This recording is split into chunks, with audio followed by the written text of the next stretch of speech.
The pressure was killing them, but that wasn't the worst part. The worst part, some of them were starting to remember things that never happened. March 17th, 1945, 847 feet below the Pacific surface. Captain William Ironhand Carter pressed his palm against the cold steel wall of USS Scorpion. The submarine groaned like a dying whale. Every creak, every metallic whisper reminded him they were in a place humans were never meant to be. "Captain, sonar's picking up something strange." Lieutenant Marcus Webb didn't look up from his station. His hands trembled slightly over the controls. Carter moved closer, his boots silent on the metal floor. "Strange how?" "It's singing, sir." The control room fell silent. 12 pairs of eyes turned toward the sonar station. Singing. Carter's voice was flat, emotionless. He'd heard men crack under pressure before, but Webb was solid. 3 years of service, never a complaint, never a mistake. "Yes, sir." Like voices, multiple voices, harmonizing. Carter leaned over Webb's shoulder and studied the sonar display. The green lines painted a picture of the ocean floor below them. Mountains of underwater rock, trenches deeper than anything mapped. And there, in the center of the screen, something else. Something that shouldn't exist at this depth. A structure. Geometric. Man-made. "How far?" Carter asked. "0.7 miles, bearing 270. Carter straightened. His jaw tightened. "All stop. Silent running." The order passed through the submarine like a whisper. The engines cut to minimum power. The only sound was breathing. 23 men holding their breath in a steel coffin. But the singing continued. Carter grabbed the periscope handles, though he knew it was useless at this depth. "Webb, play it through the speakers." "Sir, I don't think that's an order, Lieutenant." Webb's finger hesitated over the switch. Then he pressed it. The sound that filled the control room made grown men step backward. It wasn't human. It couldn't be human, but it was voices. Dozens of them, singing in perfect harmony. The melody was old, ancient even, like a sea shanty from centuries past. "What in God's name?" Chief Engineer Rodriguez crossed himself. Carter felt his skin crawl. "Cut it!" Webb killed the audio, but in the silence that followed, they could still hear it, faint, through the hull, through hundreds of feet of water and steel. "Captain!" Ensign Miller, the youngest member of the crew, pointed at the depth gauge. "Sir, we're sinking." Carter's eyes snapped to the instrument. 850 feet, 855, 860. "Full ballast blow, emergency surface." Rodriguez was already moving. "Ballast controls not responding, Captain." "Switch to manual." "They are manual, sir." Carter felt the deck tilt beneath his feet. The submarine was diving, on its own, as if something below was pulling them down. "Helm, full reverse." "No response, Captain." The lights flickered. Once, twice. Then the emergency reds kicked in, bathing everything in blood-colored shadows. 870 feet, 880, 890. "Hull integrity at 60%, Rodriguez shouted. "We're not rated for this depth." Carter's mind raced. Standard procedure said panic. Standard procedure said they were dead, but standard procedure didn't account for singing in the abyss. "Webb, the structure, how far now?" 400 yards and closing, sir." "What's our descent rate?" 15 feet per second and increasing." Carter did the math. They had less than 3 minutes before they reached crush depth. Less than 2 minutes before whatever was down there had them. But you don't survive 3 years as a submarine captain without learning to think in the spaces between heartbeats. "Rodriguez, can you flood the aft tanks? Force the nose up? That'll make us sink faster." "Answer the question, Chief." Rodriguez stared at him. Then understanding flickered across his face. "Yes, sir. But we'll be going down at 40 feet per second." "Do it." "Webb, what's directly below that structure?" Webb's fingers flew across the sonar controls. "Open water, sir. A trench. Reads as... Jesus, over 2,000 feet deep." "Then that's where we're going." "Captain," Rodriguez started, "trust me, Chief, or we all die in the next 90 seconds. Rodriguez nodded once. His hands moved to the ballast controls. "Flooding aft tanks. May God have mercy on our souls." The Scorpion's nose lifted as the tail filled with water. The submarine began to slide backward, faster now, accelerating toward the structure that waited in the dark. 920 feet, 940, 960. The hull screamed, metal tearing against itself. Men grabbed onto anything bolted down. 980 feet. Carter watched the sonar. The structure was directly above them now. They were falling past it, falling into the trench below. 1,000 feet. The singing stopped.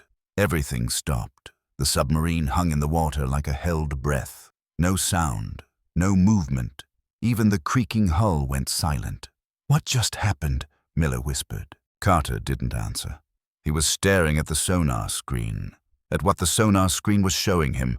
The structure was moving, not floating, not drifting, moving, with purpose, with intention. It was following them into the trench.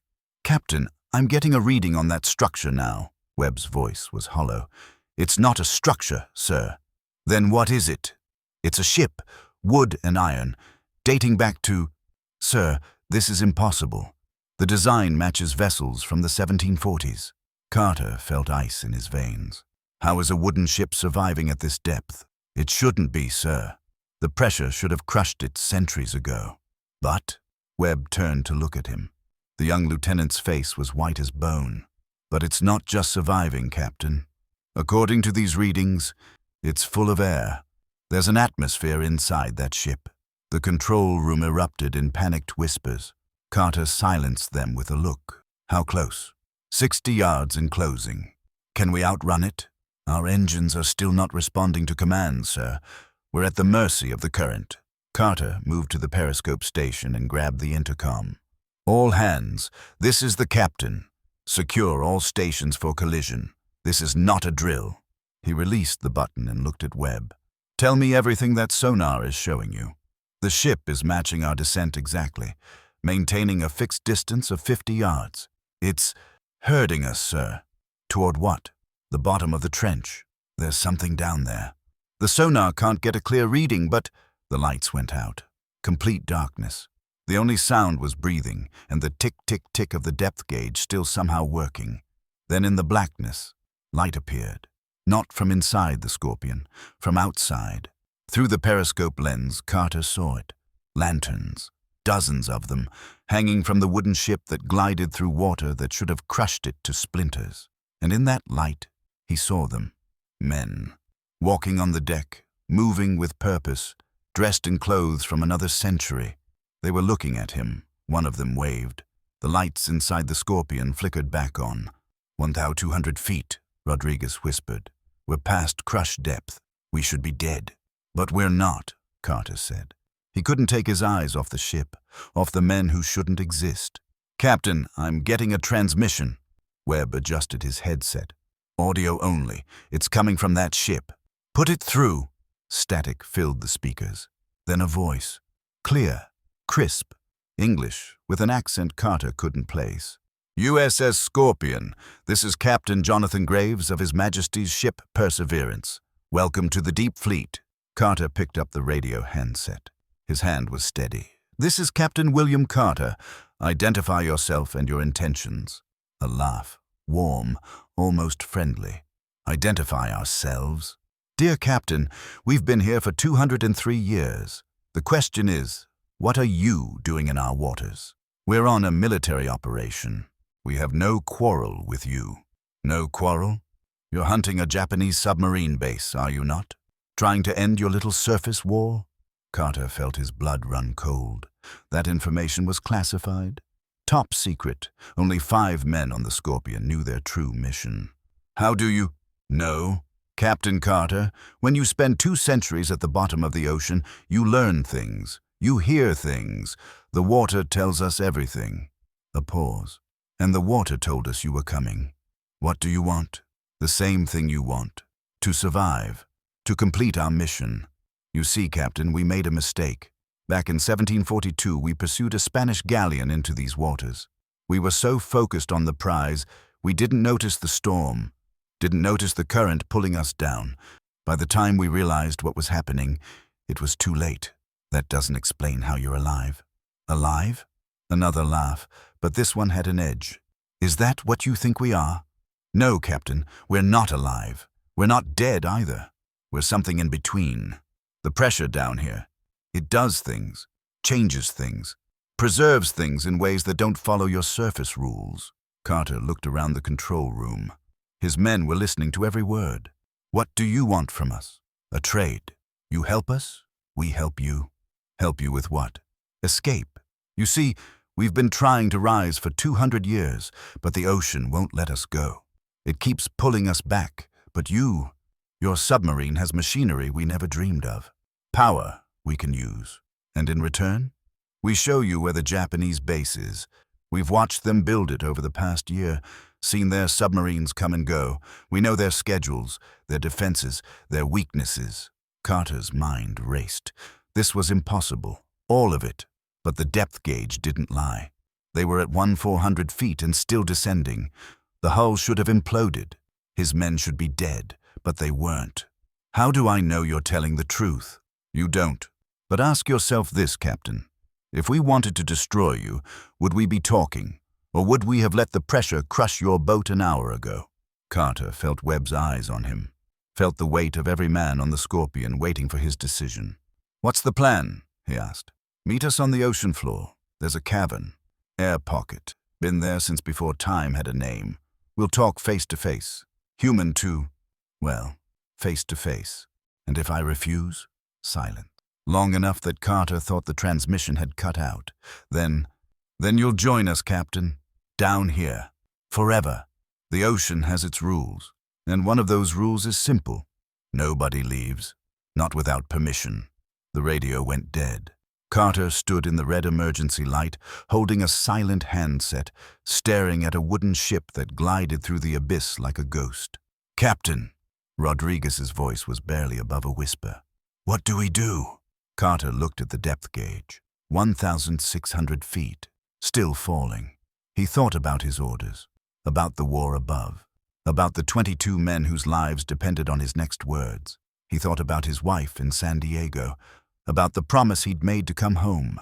He thought about the singing they'd heard, about men who'd been trapped in darkness for 200 years, and he thought about what survival really meant when you were 1,000 feet past the point where survival should be impossible.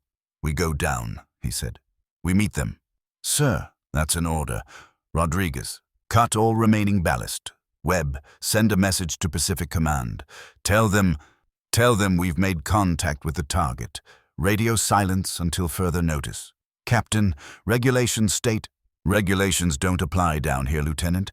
Down here, we play by different rules. Carter moved to the periscope and looked out at the Perseverance. The men on deck had stopped waving. They were working now, preparing something, preparing for guests. 1,800 feet, 1,900, 2,000. The Scorpion touched bottom in a cloud of disturbed sediment. Through the murky water, Carter saw it. The cavern. A massive opening in the rock face, glowing with phosphorescent light. And waiting at the entrance, anchored in water that should have splintered her hull, was the Perseverance. Carter released the periscope handles and turned to his crew. 22 faces, some young, some not, all scared, all looking to him. Gentlemen, he said, we're about to become the first submarine crew to meet pirates from the 1700s. I suggest we make a good impression. Nobody laughed. Nobody spoke. Outside in the endless black, something ancient waited to welcome them home.